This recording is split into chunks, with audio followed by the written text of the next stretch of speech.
Matt Rhule just wrapped up a jam-packed sign day press conference in which he revealed the real reason that John Butler was fired from Nebraska, some stuff that happened behind the scenes, a quote that is going viral right now. We'll talk about it along with some more coaches who might be fired very soon. Matt Rhule's evaluation of the entire recruiting class, TJ Lateef, whether or not he will be out for the bowl game, the rumors around Dylan Raiola, is he actually transferring? Matt Rhule talked about it and everything else you need to know, along with all of the news from these past couple hours. Nebraska just lost their first player to the transfer portal. I'll give you my instant reaction, who he is and whether or not he is a loss for the program. Nebraska just potentially interviewed their first defensive coordinator candidate. We'll talk about who he is and whether or not that actually happened. We just added a kicker to the roster. We're trying to get a 4-star DB at the very last second.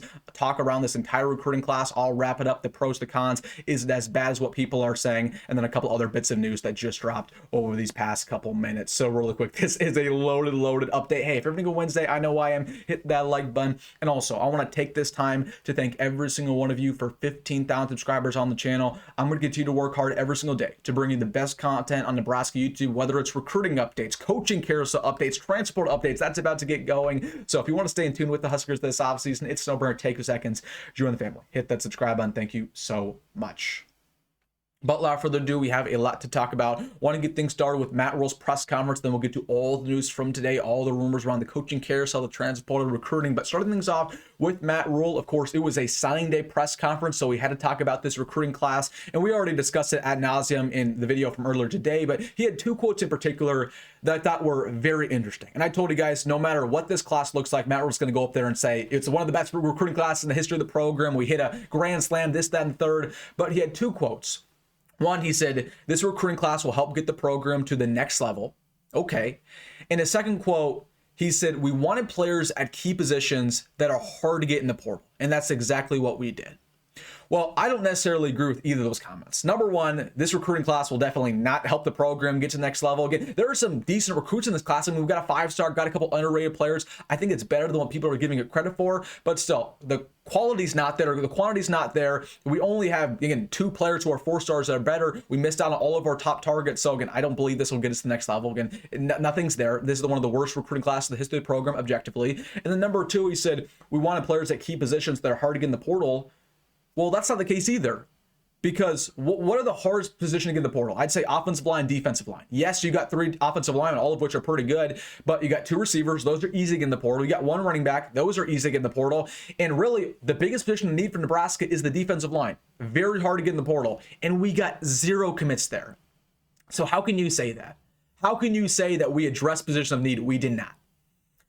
But again, I told you guys, no matter what, he was going to go up there and kind of say it was a great class. Again, they did not want the class to look like this. They did not want the class to only have 9 commits. They wanted, again, 15. They wanted 20. They went after some big names, but they missed out on them for a multitude of reasons, because of the coaching turnover, because of the lack of winning, because of the lack of NIL, the lack of resources.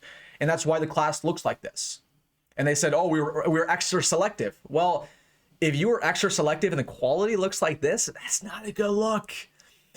It is what it is. So that was his talk around sign day. He talked about it a little bit more, but again, he kind of just hyped it up. We already discussed it earlier on the channel, but let's talk about the other information he shared. This was really the big headline around John Butler, why he fired our first-year defensive coordinator. Of course, he said it was not a right fit, that, again, they were clashing a little bit, that it just wasn't the right defensive coordinator for what he's trying to do in Nebraska. That, again, these past 2 weeks, they're unacceptable versus Iowa. They're unacceptable versus Penn State. We didn't game plan at a high level. We didn't play hard enough at all, and that falls on both John Butler and him. And that Matt Rhule is going to work every single day to get better, to make the best hire that we can possibly have in order to make a run next season. Okay, everything you'd want to hear. However, he had one quote that's going viral right now. He said, there's one rule of coaching for me. Don't tell me the players aren't good enough. And he said that not referring to John Butler specifically, but you can infer that he was talking to John Butler. He said, do not tell me as a coach that the players aren't good enough, because you're not correct. That's what Matt Rhule said. I don't agree with that. Okay, I don't dispute maybe that John Butler was fed up with the defensive line talent. Maybe he was fed up with the linebacker talent, but he's not wrong. He's not wrong. The talent is not good enough. These players are not good enough. The defensive line's not good enough. I told you guys, I wouldn't mind losing any player on the defensive line. They can leave. This defensive line is the worst in the history of the program. Yes, the coaching's not good enough. You're not wrong, but the talent isn't either. So John Butler's not wrong. The linebacker talent's not good enough. So if that's really the reason why Matt Rhule fired John Butler, because he said that about the players, again, he might have said it in a derogatory way, he might have said it in a disrespectful manner, I'm not sure. But off the basis the talent's not good enough, and him saying that to Matt Rhule, he's not wrong. And I think Matt Rhule knows that too, because there's a reason why we're going to go after literally 20 or 25 guys in the portal. It's because the talent's not good enough. So that was a really weird comment. I don't know why he was going at John Butler for that. And I'm sure there's some stuff that happened behind the scenes. I'm sure they were clashing, right? John Butler was not the best defensive coordinator in the world, but spoiler alert, Matt Rhule's not the best coach in the world. We don't have the best offense coordinator in the world. But again, I do respect Matt Rhule for making that choice. I do think it was a good move when it was all said and done. He also had a couple other interesting comments about our future coaching staff. I told you guys this 2 days ago. Everybody's like saying, why is Terry Braden still on the staff? Why is, this coach still on the staff? It's because whoever we hire as our future defense coordinator is going to decide what to do with these guys. And Matt Rhule said the exact same thing, kind of reiterated what I told you guys already. He said Addison's going to be here as long as he wants to be here. Rob Dvorak's going to be here, but he did not mention Terry Braden. He didn't say anything about Terry Braden. So you can infer that, again, our future defense coordinator is going to come in here, evaluate the coaching staff, and he'll likely say, you know what, Terry, you have no experience. You've done nothing since you got to Nebraska. You can't recruit. You can't do this. You can't do that.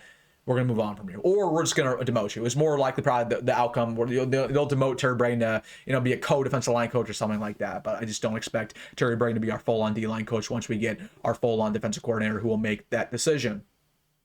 It also should be noted, and I've received a lot of comments about this, that Donovan Raiola was partaking in all the festivities today. He was on calls with multiple recruits, telling them how stoked he is for those guys to get in Lincoln. He was doing, again, all of his duties. And everybody was saying, well, does this mean Donovan Raiola is staying confirmed?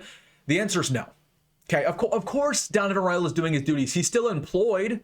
Like, if Donovan might know he's going to be fired, but you got to do your job until the very last second. Okay, we forget that last year, Terrence Knight was a part of the sign day festivities. He left the next day to go to Florida State. Ed Foley was a part of sign day festivities. He got fired 2 weeks later. Okay, Garrett McGuire was a part of sign day festivities. He left and got fired 1 week later. So Donovan Raiola doing his job doesn't really move the needle either which way. Like, is there a possibility he stays? Yes. Again, I told you guys, nothing's confirmed. Nothing's a guarantee. This is Nebraska football. It's unpredictable. And there's a lot of things going on behind the scenes. But by Donovan Raiola doing his job, it does not mean he's guaranteed to stay or guaranteed to leave. It doesn't mean anything any which way.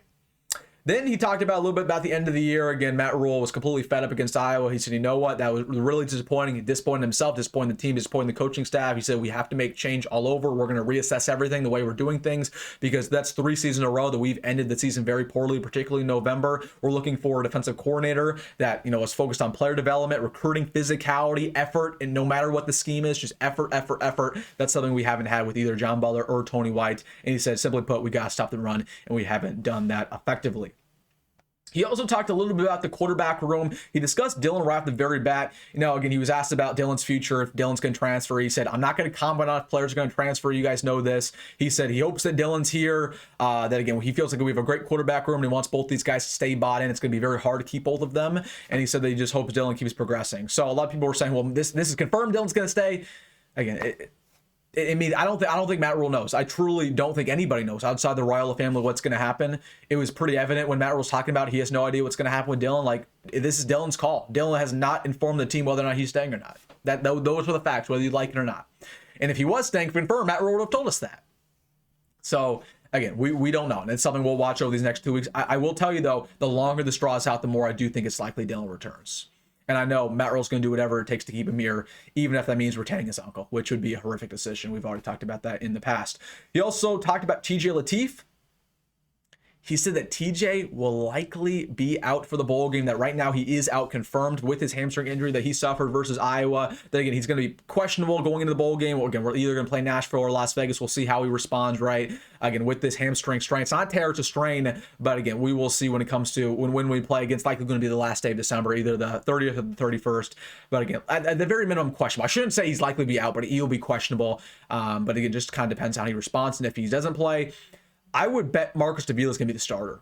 I would bet that. Even though Jalyn Gramstad technically the backup, we got to play Davila because Davila is the future. Why would we play Gramstad? That's going to be his last game here. But we'll see. We'll see if Lateef plays. But even if he does, I don't think he's going to be 100% any which way because a hamstring injury, that's tough to recover from. It takes a lot of time. And then the last thing I should mention before we get to all the news from today, he mentioned the spring game will be back this year. That, again, with the portal being gone in the spring period, they're going to bring back the spring game. They're still in the process of figuring out all the details, but it's mostly for recruiting. But the spring game will return, so very good news there. Again, we will never have to do the whatever with the red-white scrimmage, whatever we did this year, like the third stringers. I was there, it was terrible. So good thing we're not doing that again, but it is coming back.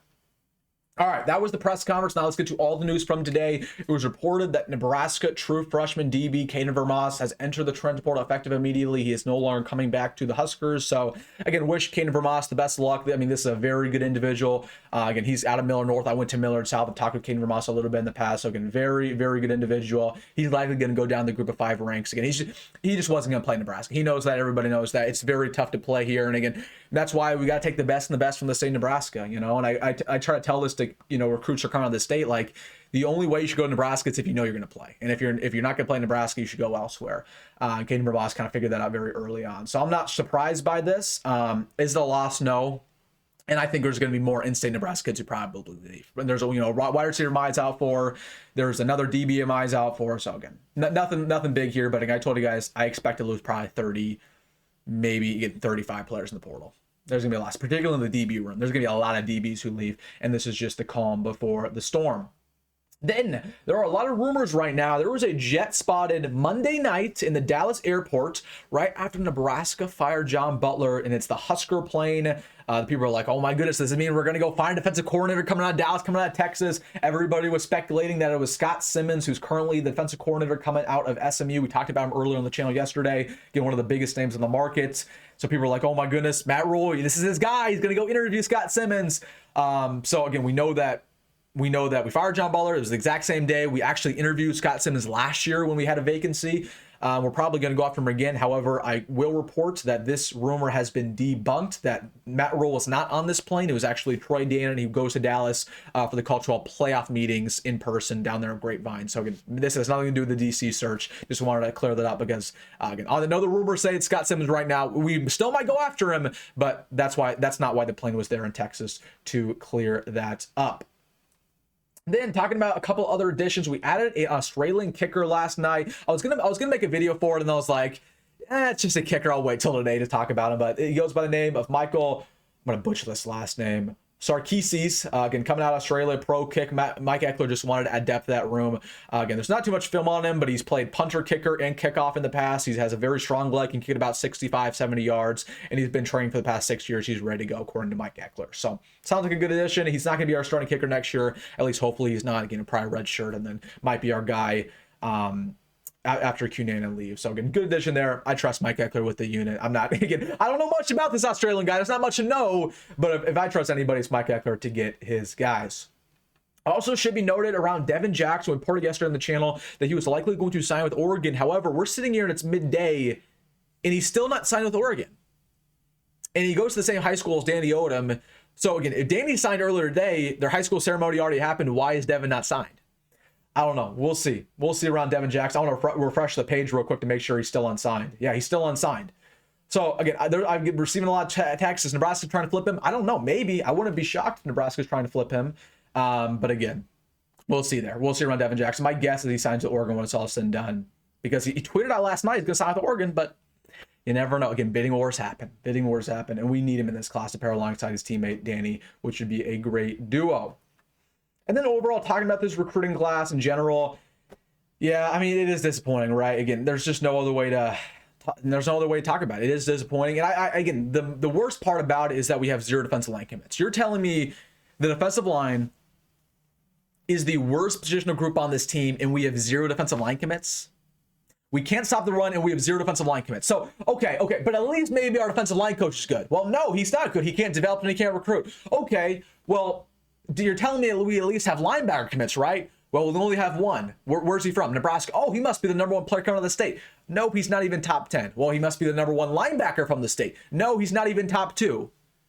So you're telling me the only player in this entire recruiting class we got in the top 7 or in the front 7 is a developmental linebacker who's not even a top 10 recruit from the state of Nebraska. He's not even the best linebacker from the state of Nebraska. It's unbelievable to me. It's unbelievable. It's unbelievable. So they said they were super selective. Like, no, they wanted defensive linemen, but they just missed out on them. They missed out. Really frustrating. But again, they got to attack the portal. And again, that's not a smart move, though, because although you can get some high-quality players in the portal, it's going to cost a lot of money on the defensive line. If you got defensive linemen in the high school ranks, it would take some time for them. Sure, that's how high school recruiting works, but it would cost you less money in the long haul. Again, that's how you build stability. It's high school recruiting, not the portal. Anyways, we talked about Nazem earlier today, but that's my final thoughts. I'm happy that we can finally turn the page over to the 27 class, which there's still some good stuff happening there.